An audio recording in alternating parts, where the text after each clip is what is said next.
मंजू घोषा कौन थी? मेरे पिछले एक वीडियो था सुकन्या कौन थी। उसके बाद उसी कहानी का अगला पार्ट, उसी का एक्सटेंशन है मंजू घोषा कौन थी। और ये इतनी रहस्यमय कथा है कि मैं चाहता हूं कि इस कथा को कम से कम लोग सुने, क्योंकि बिल्कुल रहस्यमय बातें पब्लिक के बीच में नहीं कहनी चाहिए। लेकिन जैसे मैंने आपको बताया सुकन्या कौन थी, उसी कहानी को आगे बढ़ाते हुए सुकन्या के ही कुछ वर्ष के बाद ये मंजू घोषा की कथा आती है। और मेरे लिए सबसे गर्व की बात यही है कि आज के दिन मेरे बहुत सारे दोस्तों ने मुझे मैसेज किया कि आज पाप मोचनी एकादशी है। बहुत ही खुशी की बात है कि भारत में अब एकादशी पर्व को इतना महत्व दिया जाता है कि जगह जगह उसको, इंस्टाग्राम में मैंने देखा, वहाँ भी फोटो डाला हुआ था पाप मोचनी एकादशी का, व्हाट्सएप पर था, फेसबुक पर था। यानी अब सनातनी हिंदुओं में इतनी जागरण आ गई है कि हम सब एकादशी व्रत को खूब खूब महत्व देते हैं। तो आज जो पाप मोचनी एकादशी है, उसी की कथा को हम लोग आगे बढ़ाते हैं। आज जो मैं कथा कह रहा हूँ मंजू घोषा की, ये पाप मोचनी एकादशी की कथा है। और इस कथा से हम लोग एक रहस्य जरूर जानेंगे, कभी किसी को बद्दुआ नहीं देनी चाहिए, इससे अपना पुण्य नष्ट होता है। कभी किसी को श्राप नहीं देना चाहिए, उससे उसका बिगड़े या न बिगड़े हमारा तपस्या, हमारा पुण्य जरूर क्षीण होता है। पाप मोचनी एकादशी जो कि चैत महीना के कृष्ण पक्ष में एकादशी के दिन मनाया जाता है, यानी आज आज 15 मार्च 2026 रविवार को पाप मोचनी एकादशी है। आइए हम सब बात करें कि इसकी कथा क्या है और पाप क्या है और क्या नहीं है। तो सबसे पहले कथा शुरू होती है कि एक ऋषि हुए, मेधावी ऋषि। मेधावी ऋषि जब तपस्या कर रहे थे, उनकी गहन तपस्या में भगवान इंद्र को लगा कि कहीं ये मेरा सिंहासन न छीन ले, और इंद्र भगवान ने एक अप्सरा को भेजा धरती पर इसी ऋषि मेधावी के तपस्या को भंग करने के लिए। तो मंजू मंजू घोषा जिनका पूरा नाम है, मैं मंजू कहूंगा इस कथा में बार बार, उनको जो कि एक अप्सरा थी स्वर्ग की, वो इस धरती पर आई। और मंजू घोषा ने मेधावी ऋषि के तपस्या को भंग करने के लिए नाच गाना, अपनी बहुत सारी भाव भंगिमा से, मुद्राओं से मेधावी ऋषि को प्रभावित किया। और मेधावी ऋषि अपनी तपस्या भूल करके मंजू घोषा के साथ सांसारिक जीवन बिताने लगे।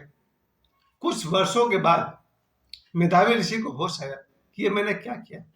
इतनी गहन तपस्या में कर रहा था, इतनी लंबी चौड़ी तपस्या को छोड़कर ब्रह्म प्राप्ति के लिए, ईश्वर प्राप्ति के लिए, संबोधि के लिए, ज्ञान प्राप्ति के लिए जो मैं तपस्या कर रहा था, उसे मैं भूल गया इस मंजू घोषा के चक्कर में। उन्हें बहुत दुख हुआ, बड़ा क्रोध आया मंजू पर। और मेधावी ऋषि ने मंजू घोषा को श्राप दिया कि तुमने मेरी तपस्या भंग की है, जाओ तुम पिशाचनी हो जाओ। और मंजू घोषा पिशाचनी हो गई। अब पिशाच क्या होता है वो अलग सब्जेक्ट है ना। भूत पिशाच निकट नहीं आवे, महावीर जब नाम सुनावे। भूत क्या है, प्रेत क्या है, पिशाच क्या है, चुड़ैल क्या है, वो एक अलग दुनिया है। तो इस कथा में मंजू घोषा पिशाचनी हो गई, लेकिन मंजू को श्राप देने के कारण मेधावी ऋषि का पुण्य क्षीण हो गया। जितना उन्होंने ध्यान से ऊर्जा कमाया था, जो ऊंचाई पाई थी, वो सब नष्ट हो गया। और मेधावी ऋषि भी फिर से वहीं से यात्रा शुरू किए जहां से बहुत पहले शुरू किया था। वर्षों की मेहनत, वर्षों की कमाई हुई पुण्य नष्ट हो जाती है जब हम किसी को बद्दुआ देते हैं।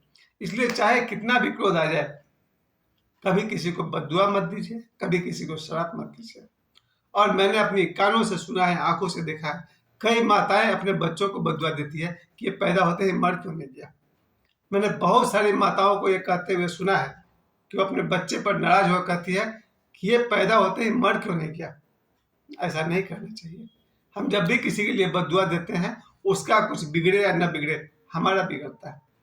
इसलिए कितना भी क्रोध आ जाए, किसी को श्राप मत दीजिए, किसी को बद्दुआ मत दीजिए। अब इस बात को लेकर मेधावी ऋषि को भी दुख हुआ कि मैंने क्रोध में आकर के मंजू घोषा को श्राप दिया, जिसके साथ मैंने सांसारिक जीवन जिया, इतना प्रेम किया, उसको ही मैंने श्राप दे डाला। वो आज पिशाचनी हो गई है और मेरे पुण्य नष्ट हो गए। इनसे बचने के लिए क्या किया जाए। तब मेधावी ऋषि अपने पिता च्यवन ऋषि के पास गए और च्यवन ऋषि से पूछा क्या उपाय है। मैंने पाप किया है मंजू घोषा को श्राप दे करके, और मेरी शक्ति भी सब चली गई, मेरे पुण्य चले गए, और दूसरी तरफ मंजू घोषा जो मेरे लिए इतना कुछ की, वो पिशाचिनी बन चुकी है। हम दोनों के पाप मुक्ति के लिए क्या उपाय है? तब च्यवन ऋषि ने कहा कि तुम दोनों पाप मोचनी एकादशी का व्रत करो, जो चैत महीना में कृष्ण पक्ष में एकादशी के दिन आता है। कैसे करें, उसका एक प्रोसेस था। जैसे प्रोसेस ये था कि एकादशी के दिन सुबह से उपवास रहना चाहिए। दूसरी बात, ओम नमो भगवते वासुदेवाय यानी कि विष्णु भगवान के मंत्र का जप करना चाहिए। तो मेधावी ऋषि ने सुबह से लेकर रात्रि तक उपवास रखा, ओम नमो भगवते वासुदेवाय का जप किया, और जिसके कारण मेधावी ऋषि पाप मुक्त हुए और मंजू घोषा पिशाच योनि से मुक्त हुई, और दोनों फिर अपने स्वर्ग वापस लौट गई, और मेधावी ऋषि अपने ध्यान तपस्या में फिर से लग गए। इस पाप मोचनी एकादशी में प्रश्न तो ये उठता है कि पाप क्या है और पाप क्या नहीं है। ये इतना बड़ा प्रश्न है कि अलग अलग धर्मों में पाप की परिभाषा अलग अलग है। हमारे देश में, हिंदू सनातन में, जीव हिंसा को पाप कहा गया है। फिर मैं कभी कभी सोचता हूँ, हमारे पुराने कथाओं में राजा जो शिकार करने निकलते थे, निर्दोष हिरण को मारते थे या किसी भी जानवर का शिकार करते थे, वो क्या था? वो पाप था या नहीं था? तो उसे तो आखेट कहा जाता था। खैर, हर धर्म की अपनी अपनी परिभाषा है। मेरी दृष्टि में जीव हिंसा पाप है। किसी कमजोर जीव की निरपराध हत्या करना पाप है। जैसे मेरी अपनी धारणा है, इससे सच्चाई नहीं है, मेरी धारणा है कि जब भी हम अपने भोजन के लिए नॉनवेज भोजन करते हैं तो हमें जीव हत्या करनी पड़ती है, चाहे बकरा हो, मुर्गा हो, जो कुछ भी हो। मुझे लगता है अपने भोजन के लिए जीव की हत्या करवाना या करना या उसका माध्यम बनना, निमित्त बनना पाप है। लेकिन पूरे देश में मांसाहारी लोग कहते हैं जीवा जीवस्य भोजनम, जीव जीव का भोजन है। तो नॉनवेज खाने वाले मेरे जितने भी दोस्त हैं वो तो सीधा ही बोल देंगे कि जीव जीव का भोजन है, इसमें पाप कहाँ है। मैं पूरी दुनिया के बारे में तो चिंतित नहीं हूँ नॉनवेज को लेकर के, लेकिन अपने परिवार के बारे में कह सकता हूँ कि मेरे परिवार में मैं, मेरा बेटा, मेरी बेटी, ये लोग शाकाहारी हैं, यानी कि वेजिटेरियन। मेरे जो भाई का परिवार है वो भी शाकाहारी है, वेजिटेरियन है। लेकिन मेरे बहुत करीबी 2 मित्र, भैया वो लोग नॉनवेज खाते हैं। बहुत अच्छे लोग हैं, बहुत प्यारे हैं, मगर नॉनवेज पसंद करते हैं। इन दोनों दोस्त के लिए मैं जरूर चिंतित हूँ, और उनकी मर्जी, उनकी स्वतंत्रता, उन्हें जो अच्छा लगता है वो खाने को स्वतंत्र है। वापस मैं लौटता हूँ कि पाप क्या है। मुझे लगता है किसी भी कमजोर को, चाहे जानवर हो, बच्चा हो, स्त्री हो, शत्रु हो, किसी भी कमजोर जीव को बिना कारण सताना दुख है। वो है ना उपनिषद में, पापाय पर पीड़नम, दूसरे को दुख देना पाप है। और पाप की बहुत लंबी चौड़ी परिभाषा हो सकती है। कम से कम इतना जरूर कह सकते हैं, किसी कमजोर की और निर्दोष की हत्या करना अवश्य पाप है। पाप मैंने अपने जीवन में, अगर मैं कहूँ तो मुझे ईश्वर के सामने, मंदिर में, मूर्ति में, जहाँ तहाँ मैं कॉन्फेस करता हूँ कि अपने इस 54 साल की जिंदगी में सैकड़ों बार, शायद हजारों बार, जानबूझकर और अनजाने में मैंने पाप किए हैं। और मुझे लगता है कि जानबूझकर पाप किया जाए उसकी भी वही सजा होनी चाहिए, और जो अनजाने में पाप हो जाए उसकी भी वही सजा होनी चाहिए। क्योंकि अनजाने में पाप हुआ क्यों? अनजाने में पाप भी वही होता है जब हम बेहोशी की जिंदगी जीते हैं। तो मुझे लगता है जहाँ प्रेम है वहाँ पाप नहीं है, और जहाँ प्रेम नहीं है वहाँ पाप है।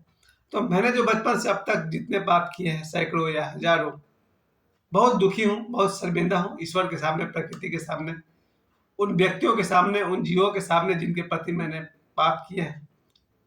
हृदय से क्षमा मांगता हूँ, इस अस्तित्व से, द गॉड से, कि मुझे अवसर दिया जाए, जो भी मुझसे पाप हुए हैं मुझे क्षमा किया जाए।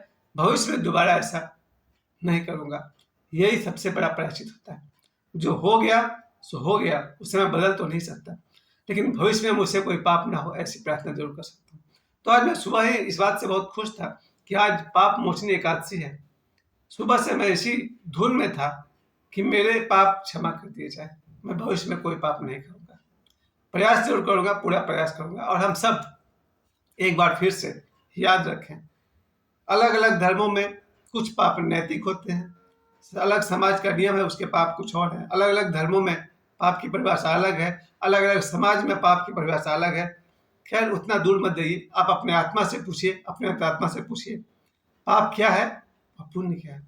तो आज पाप मोचनी एकादशी के दिन मैंने जो आपको कथा कही, मंजू घोषा कौन थी, मैं आपके लिए भी ईश्वर से प्रार्थना करूंगा और आप स्वयं भी करें।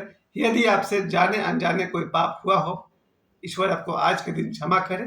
पाप मोचनी एकादशी में यह भी कहा गया है कि इसमें बड़े बड़े पाप जैसे ब्रह्म हत्या वाले पाप भी क्षमा मिलते हैं, सूरापान यानी कि मदिरा पान से भी पाप हो जाता है, वैसे वैसे पाप की क्षमा मिलती है। मैं तो कहूँगा पाप मोचनी एकादशी के दिन मेरे सभी पाप ईश्वर क्षमा करें। आप सभी से भी अगर जाने अनजाने कोई पाप हुआ है, ईश्वर आपको क्षमा करे, आपके पाप को क्षमा करे। और ओम नमो भगवते वासुदेवाय।